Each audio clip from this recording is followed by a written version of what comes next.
기도드리옵나이다. 아멘. 우리 옆 사람과 한번 인사하겠습니다. 사랑합니다. 축복합니다.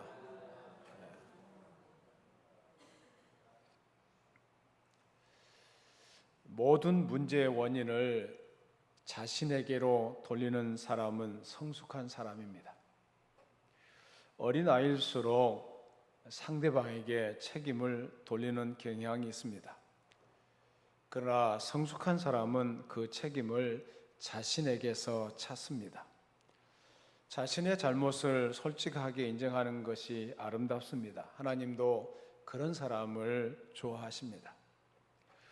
미국의 전 대통령이었던 클린턴 대통령을 잘 아실 것입니다. 클린턴에 대한 이미지를 여러분은 갖고 있습니다.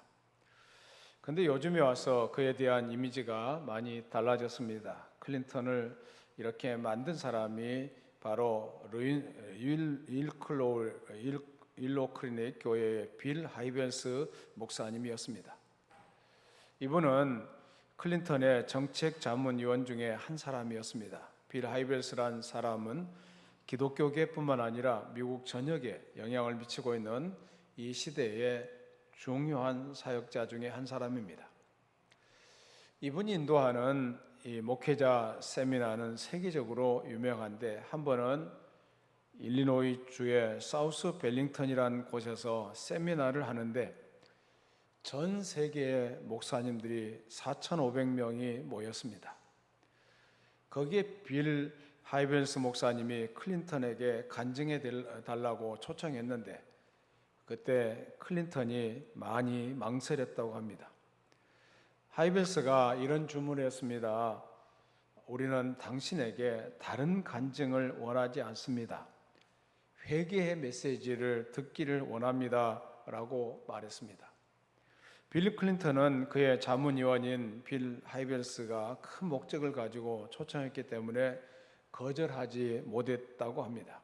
클린턴의 간증은 이런 내용이었다고 합니다. 나는 지금까지 내가 용서해야 되는 사람으로 살았지만 이제 나는 내가 용서받아야 하는 죄인이라는 것을 깨달았습니다. 이렇게 간증했습니다. 그러면서 르인스키에 대한 얘기를 했습니다. 내가 르인스키와 부도덕한 행동을 하고 그 죄를 감추면서 말로 다 할 수 없는 고통을 느꼈습니다. 그러나 이제 모든 것이 하나도 숨김없이 다 드러났고 이제 내가 여러분 앞에 죄인이라고 말할 수 있는 오늘의 나는 주 안에서 자유롭습니다. 나는 죄인이었고 나는 이제 하나님 앞에서 더 감출 것도 없는 죄인입니다. 이렇게 고백했다고 합니다. 이 내용의 간증이 끝났을 때 4,500명의 목사님들이 전부 일어나서 기립박수를 해 주었고 빌 하이벨스 목사님의 주관으로 클린턴과 그의 가족이 영적으로 상처받고 육체적으로 망가진 그들이 주 안에서 회복되기를 바라는 기도회를 뜨거운 마음으로 주관해서 성령의 폭발적인 역사가 일어났다는 것입니다. 그런데 존 웨인 게이시라는 사람이 있었는데 이 사람은 33명을 죽였습니다. 한 사람도 아니라 33명을 죽인 끔찍한 이 살인자였습니다. 1978년 16년 동안 수감되어 있다가 94년에 4년 5월 독약 주사를 맞고 사형이 집행되었습니다. 죽는 날 소원을 물으니까 켄터키 프라이드 치킨이 먹고 싶다고 했습니다. 4종류의 과일과 함께 치킨을 차려 두었더니 배부르게 먹고 난 후에 불평을 터뜨리기 시작했다고 합니다. 사형제도는 살인행위이기 때문에 반드시 없어야 한다. 어떻게 정부가 살인을 한단 말이냐 하고 고함을 질렀다고 합니다. 그런 죽는 순간까지도 뉘우침이 없었고 원망과 불평함으로 죽어나갔다고 합니다. 원망을 피하려면 자족하는 삶을 살아야 합니다. 자신의 잘못과 실수를 인정할 줄 아는 사람, 이 사람이 성숙한 사람인 줄로 믿습니다. 그리고 문제의 원인을 외부에서 찾는 것이 아니라 자신 안에서 찾는 사람이 성숙한 사람인 줄로 믿습니다. 그런 사람에게 하나님은 은혜의 손길을 뻗쳐줍니다. 오늘 본문에서 자신의 잘못으로 이스라엘에게 고통을 가져온 장본인이었던 아합 왕이 자신의 잘못을 인정하지 않은 완고한 모습을 살펴보면서 이스라엘을 괴롭히는 자라는 제목으로 은혜를 나누고자 합니다. 엘리야 선지자는 3년간 은둔 생활을 청산하고 드디어 이스라엘 민족의 무대에 다시 등장했습니다. 본문은 그가 갈멜산에서 바알 선지자들과 격돌하기 전에 아합 왕을 만나는 장면이 기록되고 있습니다. 오늘 본문 1절 2절 말씀을 같이 읽습니다. 시작. 많은 날이 지나고 제3년에 여호와의 말씀이 엘리야에게 임하여 이르시되 너는 가서 아합에게 보이라. 내가 비를 지면에 내리리라. 엘리야가 아합에게 보이려고 가니 그때에 사마리아에 기근이 심하였더라. 엘리야가 3년 전에 아합 왕에게 나가서 내가 섬기는 이스라엘의 하나님 여호와께서 살아계심을 두고 맹세하노니 내 말이 없으면은 수년 동안 비도 이슬도 있지 아니하리라고 말씀했습니다. 그리고 가서 숨으라고 했습니다. 하나님께서 그리시네가에 가서 숨고 사르밧 과부의 집에 가서 숨어 지냈습니다. 하나님께서 아합의 보복의 손길로부터 보호하기 위한 하나님의 계획이었습니다. 또한 하나님과 홀로 지내는 시간을 마련하기 위해서 필요한 시간이었기 때문에 홀로 지내게 하셨습니다. 엘리야는 하나님과 더불어 은밀하게 지낼 시간을 마련하기 위해서 잠시 동안이나마 공적인 사역을 중지한 채 은둔 생활이 필요했던 것입니다. 이 은둔은 앞으로 다가올 승리와 영광의 날을 위해서 필요한 날의 시간들이었습니다. 큰 일을 하고 싶은 사람은 하나님 앞에 오랫동안 머물러 있어야 합니다. 엘리야의 성격을 보면은 굉장히 다혈질적인 성격이라는 것을 알게 됩니다. 이런 사람은 무엇인가 하지 않고서는 견딜 수 없는 그런 성격입니다. 그는 하나님에게 이런 넋두리를 할 수 있었을 것입니다.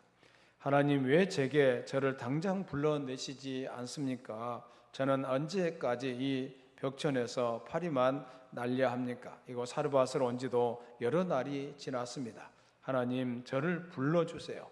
저는 만반의 준비가 되어 있습니다. 하나님께서 속히 준비해 주시기를 바랍니다. 이런 넋두리를 할 수 있었을 것입니다. 그런데 이런 인간적인 희망과는 달리 하나님의 말씀이 엘리야에게 임한 때는 많은 날이 지난 후였습니다. 엘리야 선지자는 사르밧 과부의 죽은 아들도 그의 기도를 통해서 다시 살아났을 때 죽을 것과 다름없는 이스라엘 백성도 하나님께서 당장 소생시킬 수 있다고 생각했을 것입니다. 엘리야 선지자는 지금까지 하나님의 기적으로 살아온 사람이었습니다. 그리시네가에서 까마귀가 날라다 준 음식, 사르밧 과부의 집에서 다함이 없는 음식, 그리고 죽은 아이의 혼이 돌아오는 부활의 기적은 엘리야로 하여금 아합 왕궁을 향해 돌진하고 싶은 충동을 느꼈을 것입니다. 그런데도 불구하고 하나님은 많은 날, 오늘 이제 1절에 보면은 많은 날이 지났다고 했습니다. 많은 날 동안 하나님만 바라보면서 하나님만 의지하는 그런 시간이 필요했다는 것입니다. 큰 신앙의 체험을 하고 나면은 충분한 것이 일반적인 반응입니다. 그래서 흥분의 열기가 휩싸여 뛰쳐나가고 싶은 생각이 들기도 합니다. 하지만 그런 열심은 위험합니다. 그래서 하나님은 엘리야로 하여금 많은 날 동안 사르밧 과부의 집에 머물게 하셨습니다. 드디어 많은 날이 흘러가고 제3년에 여호와의 말씀이 엘리야에게 임하였습니다. 너는 가서 아합에게 보이라. 내가 비를 지면에 내리리라고 했습니다. 엘리야는 순종의 사람이었습니다.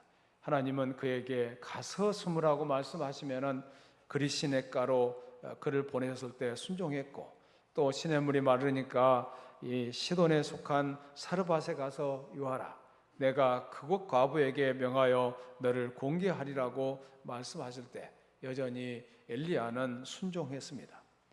그 순종으로 인해서 엘리야는 복을 받게 된 것입니다. 이제 하나님께서 세 번째 명령을 내리셨습니다. 너는 가서 아합에게 보이라. 내가 비를 지면에 내리리라. 엘리야는 하나님의 명령대로 일어났고 떠나고 머물러 있는 영적 제식훈련을 받으면서 살아왔습니다. 많은 사람들이 실패하는 이유 중에 하나가 무엇입니까? 숨어야 할 때 나타나고 나타나야 할 때 숨는 그런 잘못을 범하기 때문에 그렇습니다. 자신이 지금 서야 할 자리가 아닌지 무슨 말을 해야 할지 분별하지 못하기 때문에 일을 그르치는 경우가 참 많습니다. 하나님의 뜻을 따라 움직이며 살아가야 할 줄로 믿습니다. 하나님의 때에 부름을 받고 나서는 자가 복 있는 사람입니다. 소명은 내 것이 아니라 하나님께서 우리 각자에게 주신 소명이라는 사실을 잊어서는 안 될 것입니다. 하나님은 엘리야로 하여금 숨어있는 기간 3년 6개월 동안 이스라엘 땅은 하나님의 심판으로 심한 기근이 들었다는 것을 우리 알고 있습니다. 2절 말씀을 다시 한번 읽습니다. 2절입니다. 시작. 엘리야가 아합에게 보이려고 가니 그때에 사마리아에 기근이 심하였더라. 극심한 기근이 이스라엘 땅에 임했습니다. 이 상황에서 아합이 한 일이 있습니다. 5절 말씀을 같이 읽습니다. 5절입니다. 시작. 아합이 오바댜에게 이르되 이 땅의 모든 물 근원과 모든 내로 가자. 혹시 꼴을 얻으리라. 그리하면 말과 노새를 살리리니 짐승을 다 잃지 않게 되리라 하고, 그 나라에는 극심한 기근이 임했습니다. 말과 노새들이 이제 할딱거렸지만은 먹을 물을 구하지 못하고 비참하게 죽어 나가고 있었습니다. 이것은 범죄로 말미암아 하나님의 징계를 받은 그 땅, 그 민족의 모습이었습니다. 그 땅은 살아계신 하나님을 버리고 바알신을 섬기는 죄를 범하고 있었습니다. 바알신이 어떤 신입니까? 우리가 성경을 통해서 살펴본 바에 의하면 바알신은 풍요의 신입니다. 비를 내리고 풍년을 가져다 준다고 하는 신입니다. 그런데 바알신을 섬기는 사마리아가 3년 동안 계속되는 극심한 가뭄으로 인해서 큰 타격을 받고 있습니다. 이로써 바알신의 신은 무능력하다는 것이 철저하게 노출된 것입니다. 그럼에도 불구하고 아합과 이스라엘 백성들은 회개하고 여호와 하나님께로 돌아오지를 않았습니다. 오히려 끝까지 굴복하지 않고 스스로 가뭄을 타개해 보려는 아합 왕의 어리석음과 고집이 있었습니다. 5절의 말씀에 보면은 이것이 여실히 잘 나타나고 있습니다. 그는 여전히 인간적인 방법으로 문제를 해결하려고 하고 있습니다. 혹시 어느 곳엔가 물의 근원이 있지 아니하겠느냐, 철저하게 인간적인 수단과 방법을 의존해서 해결하기를 도모하고 있습니다. 이런 아합의 모습을 보면은 얼마나 강팍한 사람입니까? 회개할 줄 모릅니다. 하나님 앞에 돌이킬 줄도 모릅니다. 자신의 잘못을 인정할 줄도 모릅니다. 바로 죄인의 모습을 아합 왕에게서 우리는 찾아볼 수가 있습니다. 하나님의 심판에도 불구하고 회개치 아니하고 깨닫지 못하는 인생의 모습을 우리는 아합 왕의 얼굴을 통해서 역력하게 볼 수가 있습니다. 요한계시록 16장 10절 11절 말씀을 같이 읽겠습니다. 시작.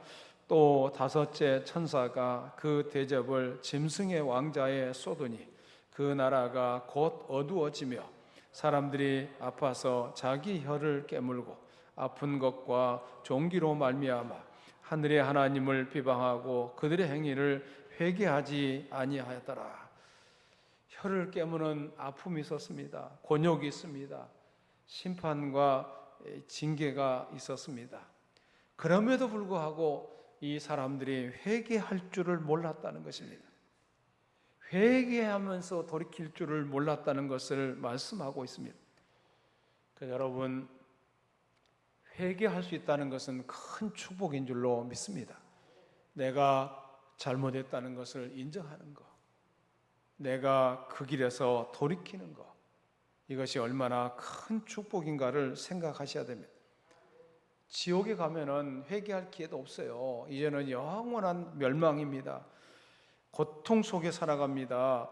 오늘 성경 말씀대로 이 얼마나 혀를 깨무는 아픔과 곤욕과 심판을 받는데도 불구하고 회개할 줄 모르는 그런 모습을 보게 되는 것입니다.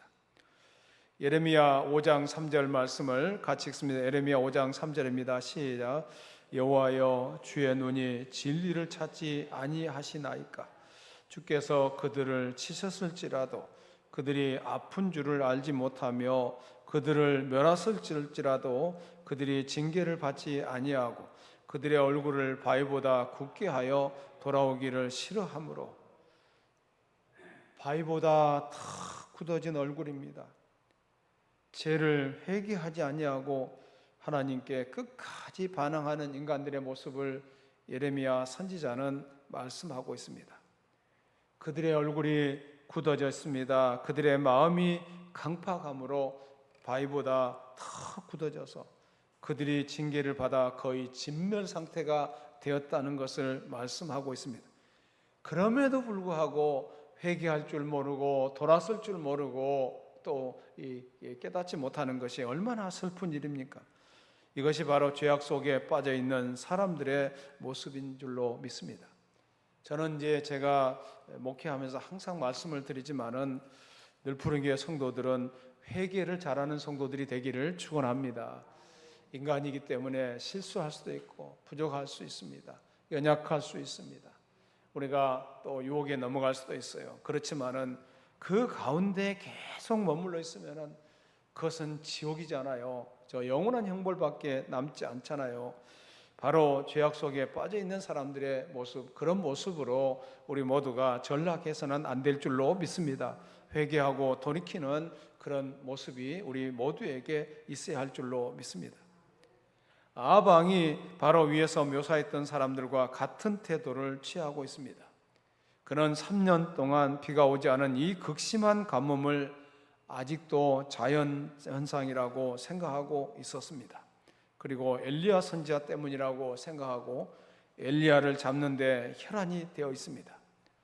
오늘날 많은 사람들이 자기에게 내려진 하나님의 심판과 징계의 손길을 깨닫지 못하고 이것저것 거저 자기의 운명이나 자연현상으로 생각하고 거기에서 원인을 찾으려고 할 때가 많습니다.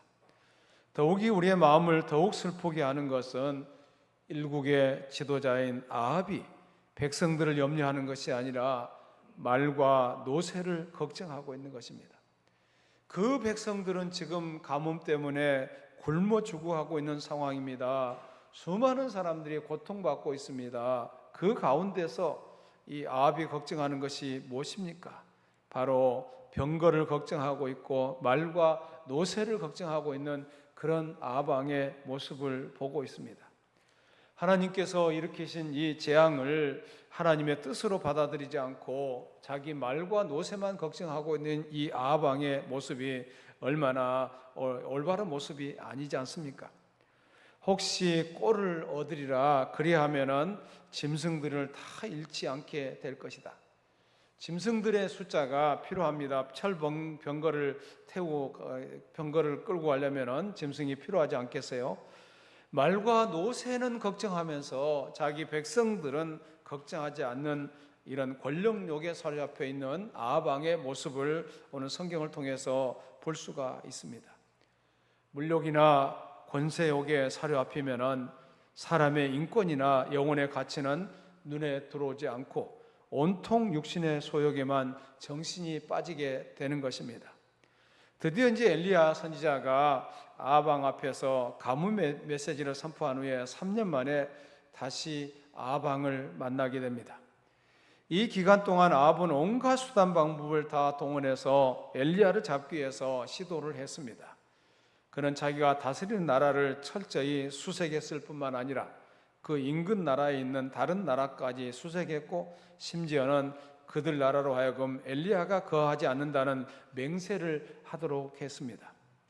가뭄의 원인을 이스라엘 우상 숭배 때문이라는 엘리야 선지자의 아합 왕 앞에서 여호와의 사심으로 맹세했는데 그러나 아합 왕은 엘리야 선지자 때문에 가뭄이 왔다고, 이 엘리야 선지자를 잡기만 해봐라, 이 엘리야 선지자를 가만두지 않겠다는 그런 생각으로 온 나라, 이웃 나라까지 두루 다니면서 엘리야 선지자를 찾고 있습니다. 그러면서 엘리야 선지자를 만났을 때 뭐라고 합니까? 이스라엘을 괴롭히는 자여라고 말씀하고 있습니다. 이스라엘을 괴롭히는 자여, 이스라엘을 괴롭히는 자는 너는 이제 죽음에 합당한 사람이다. 너는 이스라엘에게 그렇게 괴롭힘을 당한 사람이기 때문에 너는 죽음을 맞이해야 될 사람이라고 말한 것입니다. 여호수아 7장 25절 오면은 아간이라는 사람을 향해서 이렇게 이스라엘 백성들은 말했습니다. 아간은 이스라엘 백성들이 여리고성을 파멸시켰을 때 하나님께 바쳐진 것으로 선포된 노략물들을 훔쳤다가 하나님의 진노를 받았습니다. 그리고 성을 점령했을 때 아간은 노략한 물건 중에 시날산의 아름다운 외투 한 벌과 은 200세겔과 50세겔의 중에 금덩이 하나를 보고 탐내어서 훔쳤다고 했습니다. 그래서 이 모든 물건들이 다 압수되었을 뿐만 아니라 이 아간을 향해서 바로 이 아간을 향해서 이렇게 이스라엘을 괴롭히는 자라는 명칭을 받았습니다. 이스라엘을 괴롭게 하는 사람, 이스라엘에게 고통을 주는 사람, 그래서 아간이 처형된 곳을 아골 골짜기라고 그렇게 불렸습니다. 괴로움의 골짜기라는 것입니다. 또 요나의 불순종 때문에 그가 탄 배 안에 있는 사람들에게 고통을 끼친 것을 기억하실 것입니다.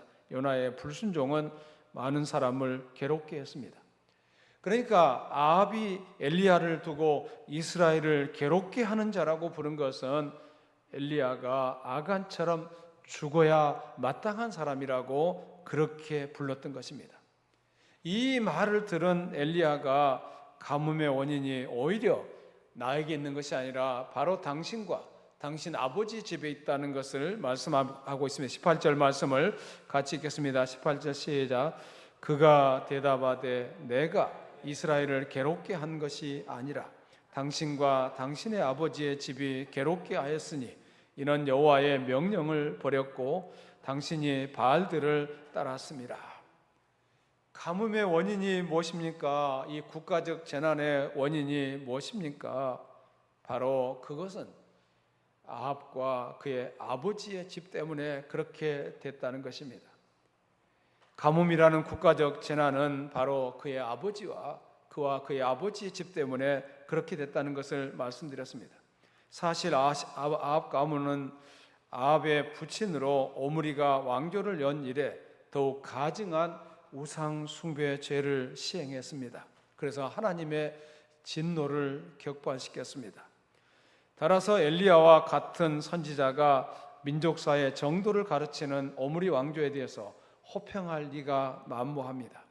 본절에서 엘리야가 단지 아합 개인만을 비난하는데 그치지 않고 당신의 아버지의 집까지 함께 공부하고 있는 것도 그런 이유 때문입니다. 엘리야는 당신이 바알들을 따랐기 때문에 이런 가뭄과 고통이 다가왔다고 말씀하고 있습니다. 물론 오므리 왕조 이전에도 이 금송아지 숭배 등으로 하나님을 진노케 한 여로보암 왕도 있었습니다. 그러나 아합의 가증한 죄악은 이에서 한 걸음 더 나아가 이스라엘에 본격적으로 바알 숭배를 도입했다는 데 있었습니다. 엘리야 선지자는 조금도 두려워하지 않고 아합 왕의 잘못을 똑똑히 지적하면서 과연 누가 이스라엘을 괴롭게 한 자인지를 갈멜산에서 한번 대결해 보자고 도전했습니다. 그러니까 갈멜산에서 이런 이 우상을 섬기는 사람들과 한번 대결해 보자는 그런 제안을 했습니다. 그러니까 이 아합 왕은 그 제안을 긍정적으로 받아들였고 이제 그 다음 계속되는 내용들을 보면은 엘리야의 갈멜산에서 이제 이 우상 숭배자들과 대결하는 내용이 기록되고 있습니다.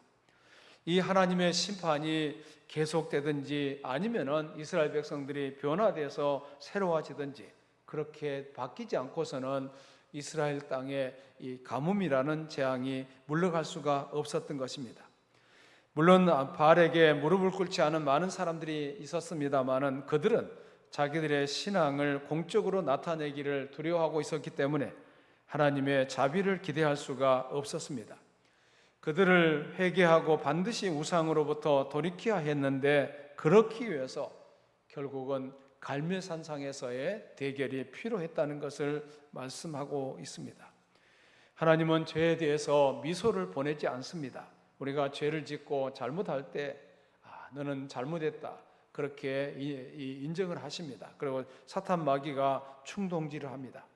계속해서 우리가 잘못된 길을 걸어가게 되면은 끊임없이 우리의 내면을 괴롭게 하고 우리의 삶을 괴롭게 하고 여러 가지 고통과 아픔이 다가옵니다. 그러나 그것을 회개하고 돌이킬 때는 하나님의 은혜와 긍휼이 따라오게 되는 줄로 믿습니다.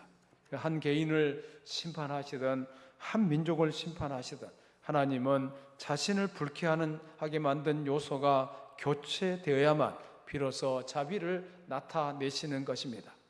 우리는 그 저주를 불러일으킨 그 무엇을 벗어버리기를 거부하는 동안에는 우리는 축복을 기대할 수가 없는 줄로 압니다.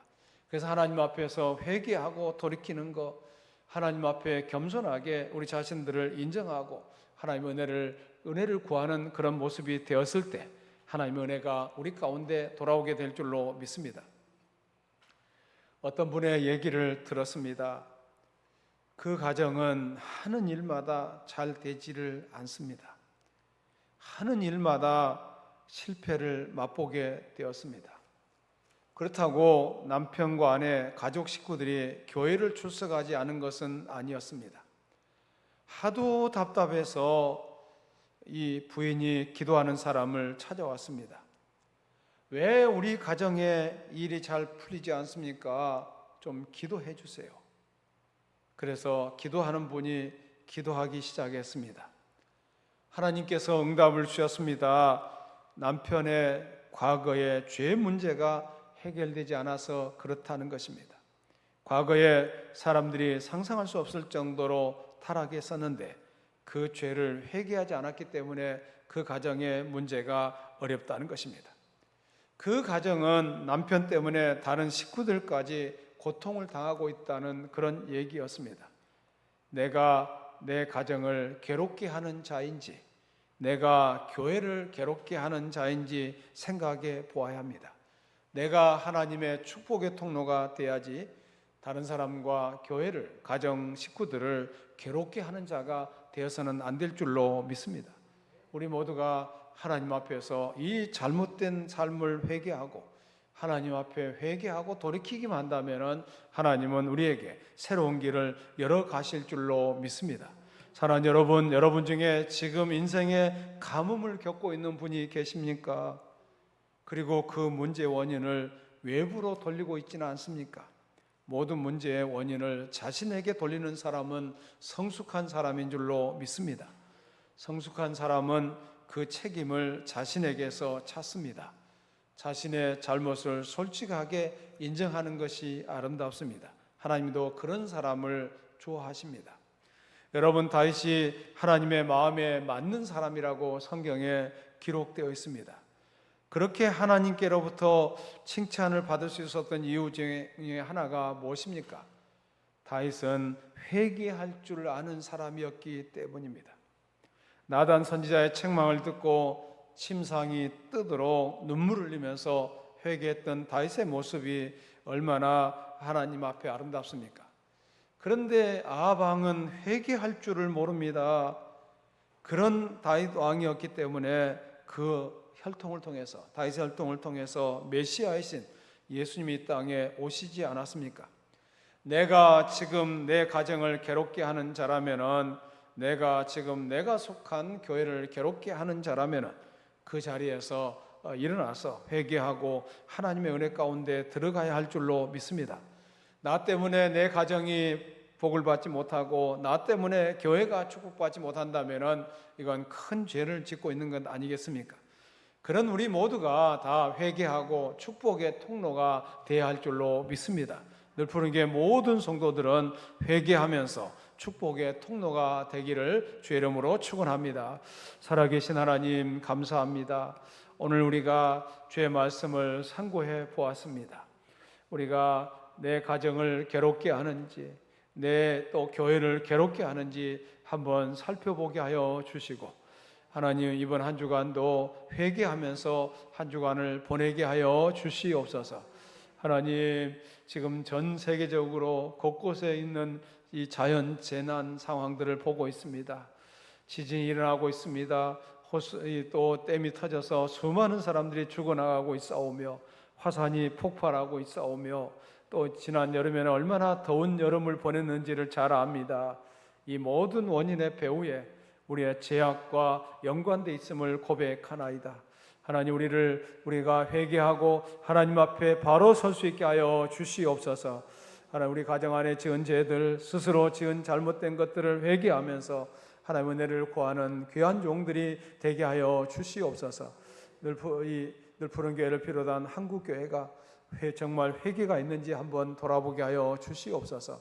믿는 사람들이 왜 그러면 거짓말도 많이 합니까? 왜 잘못된 길을 걸어갑니까? 왜 스스로 부패한 길로 걸어갑니까? 우리 모두가 회개하면서, 한국교회가 회개하면서 하나님 앞에 바로 설 수 있도록 도와주시옵소서. 하나님 아버지, 오늘 이번 한 주간도 주님 앞에서 회개하며 하나님 은혜를 구하는 시간들이 다 되게 하여 주시옵소서. 예수님 이름으로 기도드리옵나이다.